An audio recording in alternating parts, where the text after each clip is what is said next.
Go ahead. Okay. So gitignore file actually, when we push something into a GitHub, it it actually uh, push the code except this file. I mean, if I put like node modules .expo, so it will just uh, it will be pushed except this file dist, then uh, npm debug file.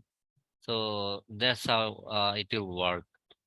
Sure. So basically, like when we do the coding, we do not want to push everything to the code base.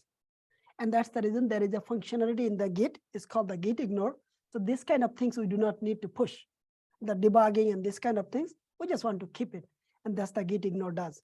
When you create when you start initiating the Git in your code base, and this file automatically come to your code base, we'll be seeing today.